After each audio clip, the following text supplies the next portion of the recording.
Wow, must be Thursday. It's Family Matters time. Woohoo! Kevin, how are you? I am bright-eyed and bushy-tailed, my friend. How about you? What are you, a bunny? I don't know. That's just something I always heard.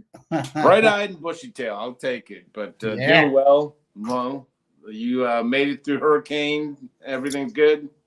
Made it through both hurricanes. We're safe and happy. Everything's groovy. I'm heading out to Colorado Sunday for a week. And, just enjoying life. Enjoying life, man. Just waking up, showing up, being part of the deal. Well, hopefully it doesn't snow out there in Colorado. You never know with Colorado. Oh, God. I know, right? Ooh. I don't think you'll get the snow quite yet, but you never know. Yeah, we'll see. We'll see. It was 45 degrees in June for a golf tournament in Denver. I remember one year, but and then believe it or not, we played golf the following day, and it was like 76 or 75. So, oh yeah, no, I've experienced those 40 and 50 degree shifts in 24 hours. You're like, what the hell's going on in this place? It affects the packing if you're from out of town, but that's all I'm saying. So, all right, well, we'll get into Family Matters. We do this pretty much every week. We try our best to stump Kevin with questions, and that's all we really got. So, all right, get into it, Kevin. You got anything? Nothing. What do you got? Bring it. We got some pretty. All right, my teenage son has severe depression and has attempted suicide twice in the last couple years. I put my entire life on hold to watch him 24/7. I'm afraid to even shower in case he hurts himself while I'm not looking. I know this level of hypervigilance isn't healthy for either of us, but how can I give him space when I'm terrified of losing him? Wow. Okay, we're starting off. I told you. No warm up, huh? No. I get right into it. I just put these out on papers and I don't order them. No quick bucket of warm up balls or anything.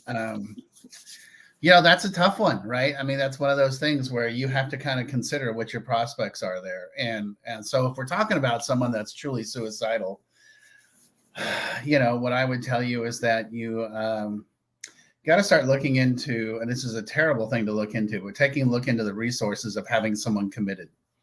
If they're really on the verge of suicide 24/7, then you're looking for a mental health hold. I mean, every state has their own set of rules. Okay. So like here in Florida, we have the Marchment and the Baker.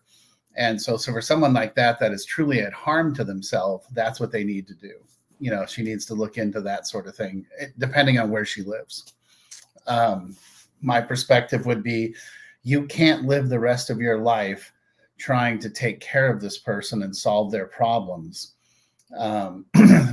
Potentially they can get on disability if they're truly at a space where they are 24 hours a day suicidal.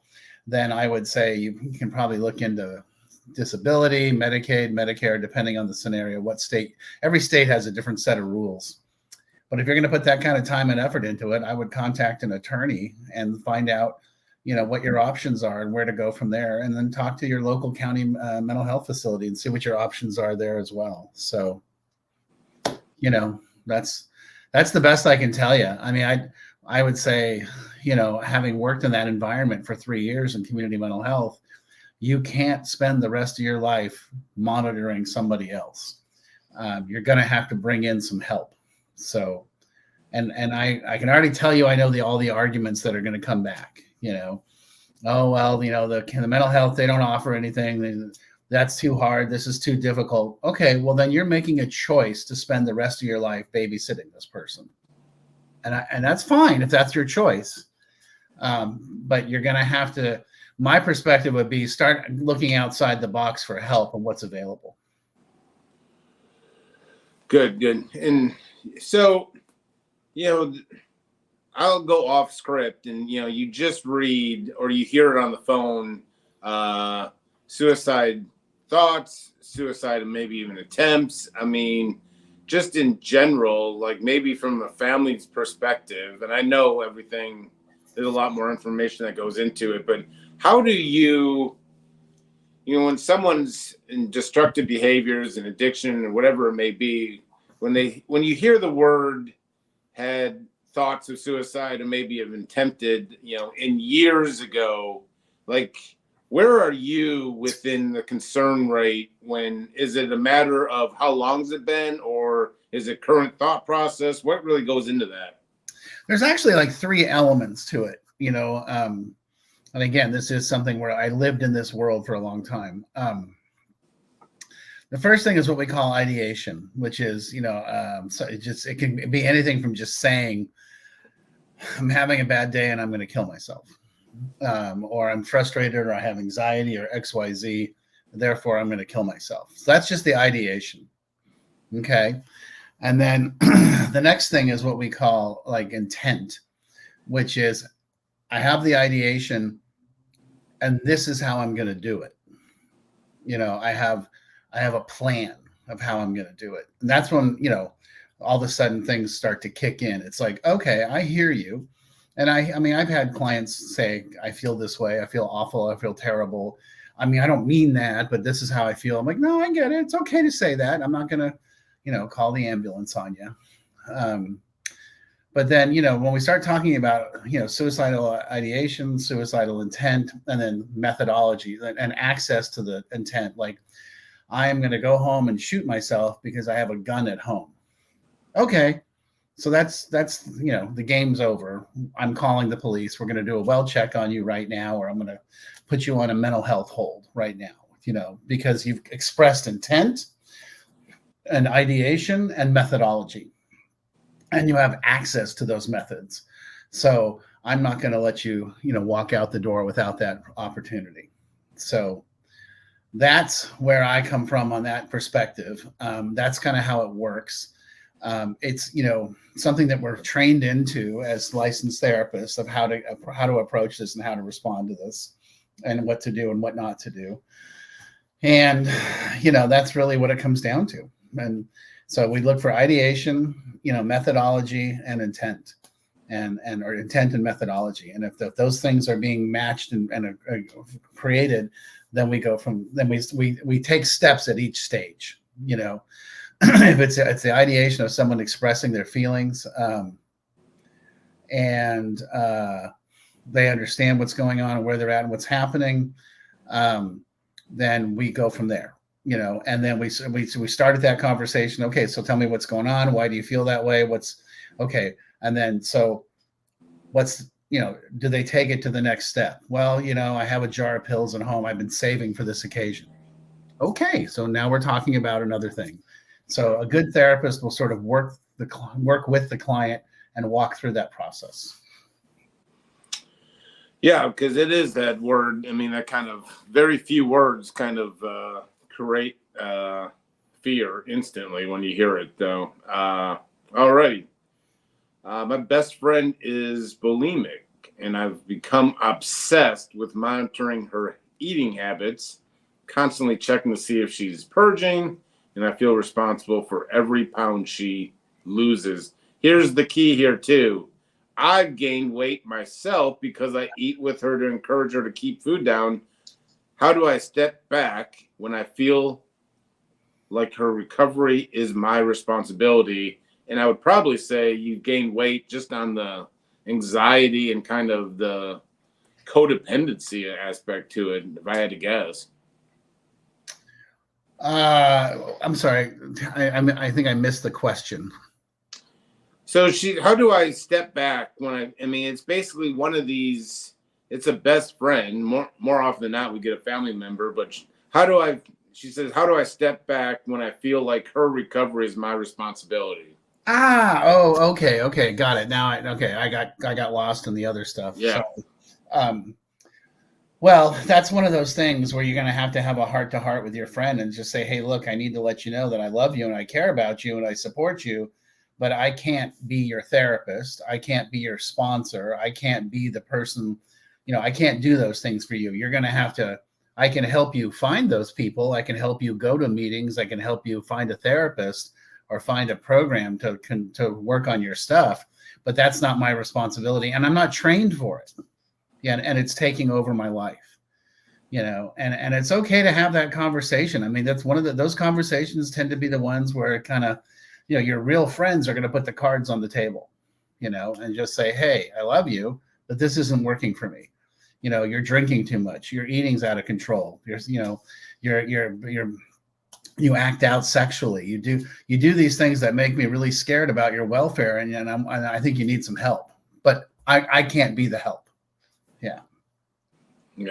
And if it's really something that you find as a pattern in your life, then I would say take a long, hard look at some of the codependency programs like CODA, or potentially adult children of alcoholics, depending on your individual situation and where you come from, and go after those books and go after that knowledge. Find a good therapist for yourself that'll help you with that processes and understands codependency and where it comes from, and go from there. Yeah. Perfect. Well, we'll combine kind of these two. I could, sometimes you surprise me, but they're similar in the sense. So one person says, my 22-year-old daughter is addicted to heroin. I've been giving her money because I'm terrified she'll resort to dangerous activities to get drugs if I don't. I know I'm enabling her, but I can't stand the thought of her suffering or getting hurt. And then we also have another that I've been covering for my husband's alcoholism at work and with our friends for years. I call in sick for him when he's too hungover. I've lied countless times. I'm exhausted and feel like my whole life revolves around protecting him. How do I step back when I'm scared he'll lose everything if I stop managing his life? And then in similar, how can I stop supporting, someone when I feel like her survival depends on me? So it's a lot of similar in the sense of all three, really. How do I step back? Well, and where do I draw the line? It's one thing to be a supporting, loving spouse and caring, but you can't spend your life cleaning up somebody else's messes based upon the fear of what if. And you have to start living in today, in the moment, right now, what's going on. And right now, it sounds like your husband is destroying his life and your life and the lives of everyone else in the family, right? So I would recommend a couple of things. One, I'm a big believer in this book, Codependent No More by Melody Beattie. And then she has a daily meditation book called The Language of Letting Go, which I also feel really strongly about, because this book, helps people on the daily just start their day with a morning, statement of like, here are the things that I realize that I need to take a look at, or it kind of just gives you a pat on the back and how to go forward. Let's see, what's today's date? Today's the 17th. Feelings and surrender. Surrendering is highly personal and spiritual experience. So try some CODA meetings. Try some. For the woman whose husband's an alcoholic and you're spending your life managing everything and cleaning up the messes, you need to go to Al-Anon like tonight. No questions asked. Yeah. That's what it's designed for. That's just walk in there and tell them what's going on. Yeah, I would also get these books. I would also look for a therapist. So there's three things, and do you have to start making changes in your lifestyle immediately and let him hang him out to dry? No, but the first thing you need to do is go to an Al-Anon meeting, and then get these books, and then look for a therapist that understands addiction and codependency, and start taking care of yourself. Start setting some boundaries. I would also encourage you to read my book, Chronic Hope, Families and Addiction. I think it would really help you understand, where to set the boundaries, how to set the boundaries, and how to tell the person, I love you, but I'm just not willing to do this anymore. It's everyone thinks you got to come in with a big baseball bat and start swinging. And that's really not necessary. What's necessary is to walk in the door and just be like, hey, I love you, but I can't do this. I just can't survive like this anymore. And, does it mean that their lives are going to change and things might come crashing down? Absolutely. No questions asked, So I think that is, the best advice I can give someone on a situation like that. And that definitely seems like we have a theme today. How do I set boundaries? Well, the thing about boundaries, right? The boundaries are not about the other person. They're about you. They're about you saying, hold on, I need to take care of me. I can't take care of you if I'm not taking care of me. It's the old adage, you got to put your oxygen mask on first, and then pick your favorite child and, go down the row. But that's really what it comes down to, is that you can't sacrifice yourself to help others. It doesn't work. It just absolutely doesn't work.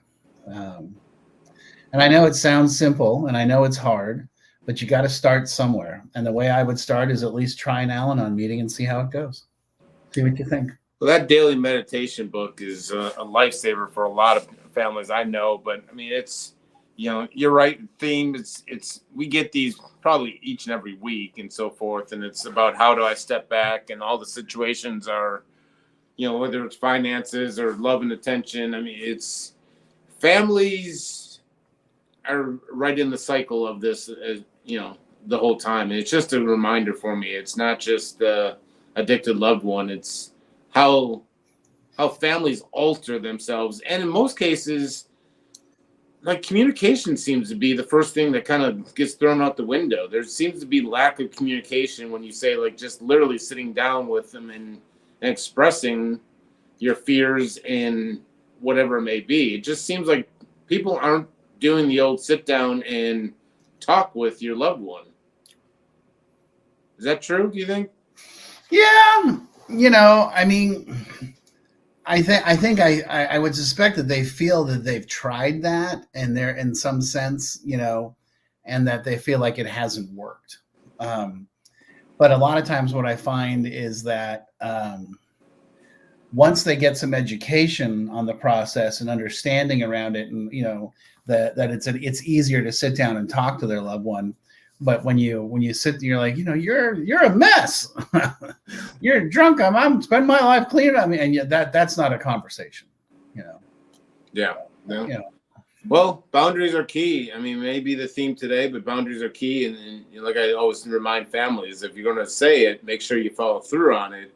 Yeah. Because as an addict and also someone that works with families now, nothing destroys things more than boundaries that just disappear. And when the addict or whoever is the destructive one, when they see that, it's that they set boundaries and then never follow through on it. I know I took full advantage of that when in active addiction. I knew my family may say some things but never follow through. So it's really, really important. It's truly a family disease. Hell, it's Family Matters. I mean, we very rarely talk about the addicted one or the destructive one. It's all these questions we get. You are not alone. If you're out there thinking that your situation is unique. Yeah. I hope this show weekly and these questions lets you know you are not. There's a lot of people going through it. Yeah, and there's a lot of help available if you're just willing to show up, and ask for help. And you're not alone. And that's kind of the beautiful part about it, is that you're not alone, and there are people there that want to help. So, yeah. And the things you mentioned are not $60,000-$70,000 and so you're taking small investments. I mean, therapy, most insurance, find something in your insurance cover, books are $10 to $20. I mean, small investments, because people sometimes get in this whirlwind of like, oh, it's going to cost, I don't have the money for it. I mean, we're talking small kind of investments too. And there's a lot of free resources out there too. The Al-Anons and the fellowship meetings you mentioned. You're suggested to give maybe $2, but if that's not even mandatory. So there's a lot of resources. Don't let your thoughts or mind tell you that it's going to be this large, expensive, time-consuming activity. So.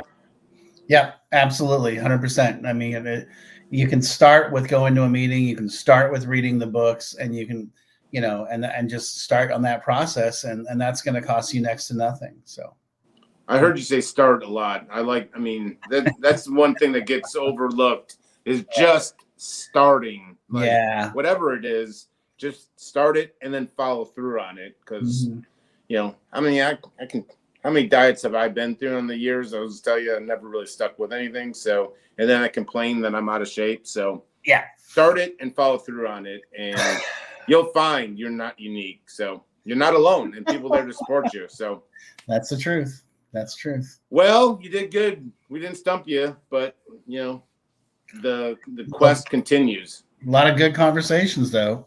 A lot of really important and very in-depth conversations. So, yeah. But yeah, like literally all of our questions were, how do I step back? How do I do, so we definitely go through themes. So we can call this the boundary show. Family boundaries. Yeah. All right. I'll see you next week. All right, buddy. Talk to you later.